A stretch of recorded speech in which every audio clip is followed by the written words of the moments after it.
স্বাগত জানাচ্ছি স্বাধীনগঞ্জ থেকে মতিঝিলে। সাথে আছে আমি শামীম জাহিদ। রাষ্ট্রীয় মালিকানাধীন বেশিরভাগ ব্যাংকের বর্তমান পর্ষদের মেয়াদ প্রায় শেষের দিকে। ব্যাংকগুলো পরিচালনা পর্ষদে রাজনৈতিক প্রভাবমুক্ত নিয়োগ দেওয়া হবে বলে আশা করছে বাংলাদেশ ব্যাংক। আজ আমরা আলোচনা করব রাষ্ট্রীয় ব্যাংকের পর্ষদ নিয়ে। এই নিয়ে আলোচনা করতে আমার সাথে স্টুডিওতে রয়েছেন বাংলাদেশ ব্যাংকের সাবেক নির্বাহী পরিচালক সৈয়দ আশরাফ আলী এবং বাংলাদেশ ইনস্টিটিউট অফ ব্যাংক ম্যানেজমেন্টের বা বিআইবিএম এর পরিচালক আহসান হাবিব। তবে মূল আলোচনা যাওয়ার আগে দেখে নেব একটি প্রতিবেদন। দেশের ব্যাংকিং খাতে মোট সম্পদের প্রায় ২৬ ভাগই রাষ্ট্রীয় মালিকানাধীন ৪ ব্যাংকের। এখনও বেসরকারি ব্যাংকগুলোর চেয়ে বেশি শাখা নিয়ে কাজ করছে এই ব্যাংকগুলো। তবে নানা আর্থিক কেলেঙ্কারির কারণে সাম্প্রতিক সময়ে আলোচনায় উঠে আসে সরকারি এই ব্যাংকগুলো। আর এজন্য সবচেয়ে বেশি দায়ী করা হয় পরিচালনা পর্ষদকে। ঝুঁকি মূল্যায়ন না করে ঋণ দেয়ায় প্রতিবছর মূলধন ঘাটতি দেখা দেয় এসব ব্যাংকে। অনিয়ম রোধে ব্যাংকগুলোতে দক্ষ ও সৎলোক নিয়োগের পরামর্শ দিয়েছেন বিশ্লেষকরা। এখন যেটা হচ্ছে রাজনৈতিক বিবেচনায় দিচ্ছে এবং ওই লোকগুলো ওই রাজনৈতিক এজেন্ডা বা রাজনৈতিক প্রভুদেরকে খুশি করার জন্য চেষ্টা করছে। ওই ধরনের লোককে আনার দরকার। বাংলাদেশ ব্যাংক এখন একটু প্রোঅ্যাক্টিভ সাহস করে এগিয়ে আসা উচিত যে আমরা লিজ দিচ্ছি, সবাই সর্বসম্মুখে বাংলাদেশ বলুক যে আমরা লিজ দিয়ে। সরকার তো বলতে পারে না শুনছি না তোমার লিজ দেখবো না, সেটা অন্য জিনিস। ব্যাংকগুলোর বর্তমান পর্ষদের বেশিরভাগ পরিচালকের মেয়াদ প্রায় শেষের দিকে। এসব ব্যাংকে নতুন পর্ষদ এবং ব্যবস্থাপনা রাজনৈতিক বিবেচনায় আসবে না বলে আশা করছে বাংলাদেশ ব্যাংক। সরকার সিদ্ধান্ত নিচ্ছেন যে এবার অধিক দক্ষতর লোক দিবেন। আমি যতদূর জানতে পেরেছি যারা দক্ষ বা অভিজ্ঞ এইসব লাইনে তাদের থেকেই থাকবে বলে আমরা মনে করি। রাজনৈতিক বিবেচনায় হয়তো এটা আসবে না। রাষ্ট্রীয় মালিকানাধীন ব্যাংকগুলোর অনিয়ম ও জালিয়াতি রোধে নিয়োগের ক্ষেত্রে প্রয়োজনীয় সার্চ কমিটি গঠনের পরামর্শ দিয়েছেন বিশ্লেষকরা। উমনাহার আজমি, ইন্ডিপেন্ডেন্ট নিউজ, ঢাকা। দেখলাম প্রতিবেদনটি আমরা। সৈয়দ আশরাফ আলী এবং আহসান হাবিব, আপনাদের কাছে স্বাগত জানাচ্ছি অনুষ্ঠানে। কেমন আছেন আপনারা? Thank you. জনাব আলী, প্রথম প্রশ্ন আপনাকে করতে যাচ্ছি। আমরা আপনাদের প্রতিবেদন দেখলাম যেখানে বাংলাদেশ ব্যাংক বলছে যে এবার ব্যাংক যে বোর্ড হচ্ছে সরকারি ব্যাংকে, সেখানে তারা বলছেন অধিকতর দক্ষ লোক দেওয়া হবে। তো এবং আর একটা কথা বলা হচ্ছে যে রাজনৈতিক পরিচয় বিবেচনা করা হবে না, রাজনৈতিক বিবেচনা নিয়োগ দেওয়া হবে না। আসলে আমরা যদি ভালো লোক চাই, দক্ষ লোক চাই, সে দক্ষ লোক কীভাবে পাবো? হ্যাঁ, দক্ষ লোক অবশ্যই আছে আমাদের, সেটা বের করবো কিভাবে?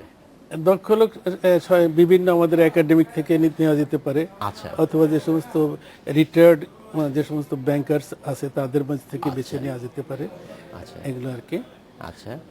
তো এবং তাদের রাজনৈতিক বিবেচনা অবশ্যই থাকা প্রয়োজন নাই, এখানে প্রয়োজন নাই। না। আচ্ছা, দক্ষতাই হবে প্রাপ্য। এই সিলেকশনটা আসলে কি হওয়া উচিত? অর্থ মন্ত্রণালয় থেকে একটা নোটিফিকেশন আসবে, হয়ে যাবে নাকি? সিলেকশনের জন্য আপনার একটা কমিটি থাকতে পারে, হাই পাওয়ার্ড কমিটি, যারা এগুলো রিকমেন্ড করবে। আচ্ছা, যারা এগুলো এটা আপনি মনে করছেন। ধন্যবাদ জনাব আলী, আপনার কাছে ফিরে আসবো। জনাব আহসান হাবিব, আমাদের প্রতিবেদন দেখলেন যেখানে বাংলাদেশ ব্যাংকের একজন ঊর্ধ্বতন কর্মকর্তা বলছেন যে রাজনৈতিক বিবেচনা দেওয়া হবে না। সাম্প্রতিক সময়ে অর্থমন্ত্রী নিজেই বলেছেন তারা টোটালি ফেল করেছেন, সম্পূর্ণভাবে ব্যর্থ হয়েছেন রাজনৈতিক নিয়োগ দিয়ে। তারা মনে করছেন বাংলাদেশ ব্যাংকের গভর্নরও পরশুদিন বোধহয় বলেছেন একই কথা। এই যে ভুল হলো, তারা বলছেন তাদের বোধহয় হয়েছে এই যে সিদ্ধান্ত নেওয়া হয়েছিল রাজনৈতিক বিবেচনা, যেসব পরিচালক নিয়োগ দেওয়া হয়েছিল বা চেয়ারম্যান নিয়োগ দেওয়া হয়েছিল, এটা ভুল। এই দায়ভার কে নেবে? আচ্ছা, এই কনটেক্সটে আমি একটা কথা বলতে চাই যে প্রথমত যখন এ ধরনের ডিরেক্টরকে নিয়োগ দেওয়া হয় তার জন্য কিন্তু বাংলাদেশ ব্যাংকের কংক্রিট গাইডলাইন আছে, ফিট অ্যান্ড প্রপার টেস্ট আছে। তখন বাংলাদেশ ব্যাংক কিছু বলেছিল কিনা? তো এখন কথা হলো প্রথম থেকে কিন্তু এটা গেস করা ইজ ভেরি ডিফিকাল্ট যে কে কিরকম পারফর্ম করবে। আমরা যদি বলি যে সমস্ত বোর্ড শেষ হতে যাচ্ছে বা হলো সেখানে কোনো যোগ্য লোক ছিলেন না, এটা কিন্তু কমপ্লিটলি ভুল কথা হবে। ডেফিনেটলি সেখানে অনেক যোগ্য লোক ছিলেন, এবং সেখানে হয়তো কমপ্লিটলি পুরো না, কোনো একটা অংশের উপর হয়তো প্রশ্ন আসতে পারে যে তারা তাদের দায়িত্ব ঠিক মতো পালন করতে পারেননি।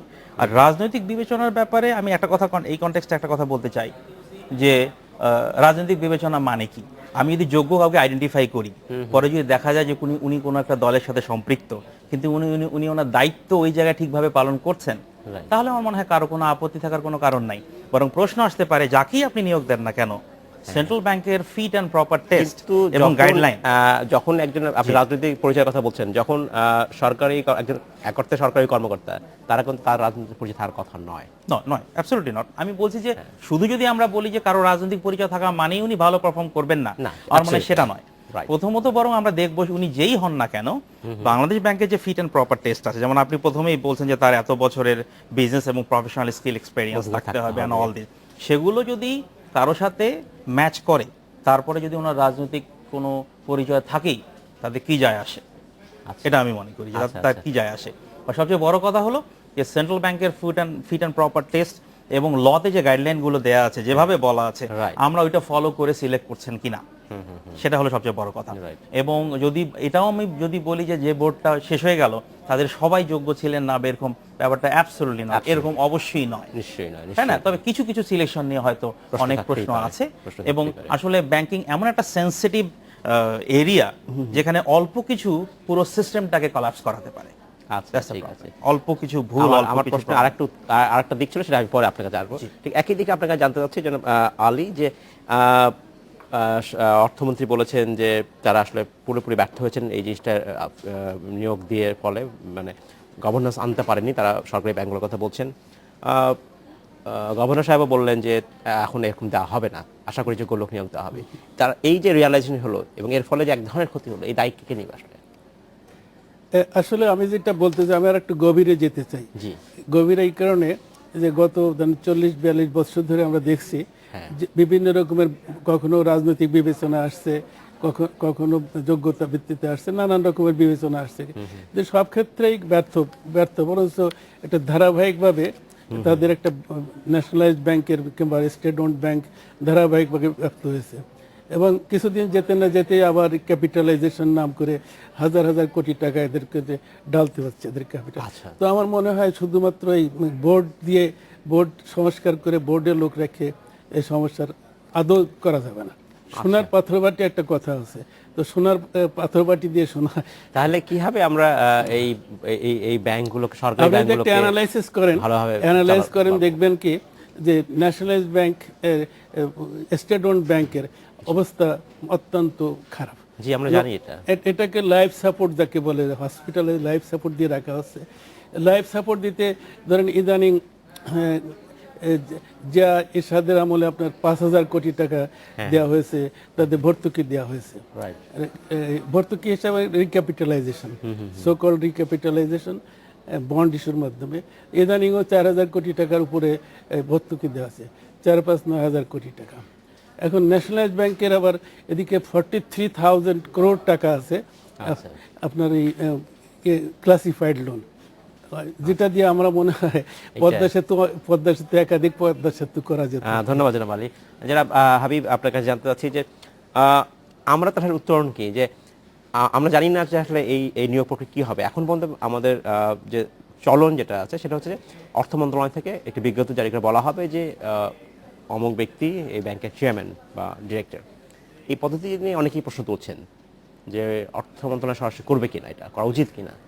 আপনার কি মনে হয়, তাহলে আমাদের আসলে কীভাবে এই নিয়োগ প্রক্রিয়া স্বচ্ছ করতে পারি আমরা? দেখেন, একটা হলো যে নিয়োগ হতে পারে, আর প্রথমত আমার মনে হয় চেয়ারম্যান নিয়োগ করার ব্যাপারটা প্রশ্নবিদ্ধ, যে চেয়ারম্যান কেন নিয়োগ করা হবে? আপনি তো নিয়োগ করবেন আসলে বোর্ডের ডিরেক্টর। আচ্ছা, চেয়ারম্যান হবে বোর্ড থেকে আসা। বোর্ড, ইয়েস, আমার মনে হয় যে ওই রাস্তাটা ফলো করা প্রথমত, এটা নিয়ম হওয়া উচিত। এবং যেটা বোধহয় নিয়ম আইন অনুযায়ী সেটা হয়, আইন অনুযায়ী তাই হওয়ার কথা। সরকারি ব্যাংকে দেখি না, অর্থ তাই হওয়ার মন্ত্রণালয় থেকে কথা। একটা হ্যাঁ, সাধারণত আমরা জানি যে সরাসরি চেয়ারম্যান, বাট এটা হয়তো ওইভাবেই হওয়ার কথা প্রথমত। দ্বিতীয়ত হলো আমার মনে হয় একটা উত্তরণের পথ ঠিক সিলেকশনের থেকেও বড় জায়গাটা হলো, কেননা আমরা বাংলাদেশে একটা uniform supervisory and legal framework, governance framework follow করি। আমরা কিন্তু ইউনিফর্মলি ফলো করি না। আপনি খেয়াল করেন, আমরা যদি বলি যে কারেন্টলি প্রাইভেট ব্যাংকগুলো ভালো করছে, বাট প্রাইভেট ব্যাংকের গভর্নেন্স কালচার কিন্তু এগুলোর থেকে খুব এক্সট্রাঅর্ডিনারি ভালো ব্যাপারটা না, কিন্তু তারা সেন্ট্রাল ব্যাংক তাদেরকে সেখানে সরাসরি ইন্টারভেন করতে পারে। বাট সরকারি ব্যাংকের বোর্ডগুলো সেন্ট্রাল ব্যাংকের সেখানে কিন্তু কন্ট্রোল ক্ষমতা রিলেটিভলি কম। আমি ব্যক্তিগতভাবে মনে করি আমাদের একটা স্টেপ ফরওয়ার্ড চিন্তা যদি আমরা এইভাবে করি, যে কেননা সমস্ত ব্যাংকিং সেক্টরকে ইনক্লুডিং সরকারি ব্যাংকে সরাসরি সেন্ট্রাল ব্যাংকের সুপারভাইজারি ক্ষমতার মধ্যে নিয়ে আসা, ইউনিফর্ম কম্পিটিটিভ এনভায়রনমেন্ট দেয়া। হয়তো আমার ধারণা সেক্ষেত্রে বোর্ডের একটা দায়বদ্ধতা থাকবে, বিকজ আমরা যখন বলছি যে ডিপোজিটর টেক কেয়ার করবে সেন্ট্রাল ব্যাংক, সেখানে চেয়ারম্যান, ডিরেক্টর তাদেরকে যদি সরাসরি সেন্ট্রাল ব্যাংক রিমুভ না করতে পারে, তাদের উপর কন্ট্রোল না রাখতে পারে, সেক্ষেত্রে আমার মনে হয় যে ব্যাংকের উপর সরাসরি কন্ট্রোল রাখা সম্ভব না। তো তো সেক্ষেত্রে আমার মনে হয় একটা পথ হতে পারে যে কেননা আমরা ইউনিফর্ম একটা রেগুলেটরি এনভায়রনমেন্টের মধ্যে নিয়ে এটা কি আসি সম্ভব হবে? এই বর্তমান প্রেক্ষাপটে মনে হয় যে সম্ভব হবে? It's not easy, but government যদি চায় আচ্ছা, তাহলে সরকার আমার যদি মনে হয় চায় সম্ভব। আমরা চাই বা সরকার সেটা চায়? সরকার চাই। ছেড়ে চাক, অবভিয়াসলি আমরা সেটা ধন্যবাদ আপনাকে। সরকার এটা চাইবে না আমার মনে হয়, তার কারণ আপনি দেন ব্যাংকিং ডিভিশন করা হয়েছিল একবার। আচ্ছা। তো এটা ওয়ার্ল্ড ব্যাংকের রিকমেন্ডেশন, সেটাকে অ্যাবলিশ করা হয়েছে পুরোপুরি ডিভিশন। ধন্যবাদ জনাব আলী। আমাদের সময় হচ্ছে বিরতিতে যাবার, ফিরে এসে আমরা আবার কথা বলবো আপনার সাথে। আমাদের সময় হলো একটু বিরতিতে যাবার, ফিরছি শিগগিরই, সাথেই থাকবেন।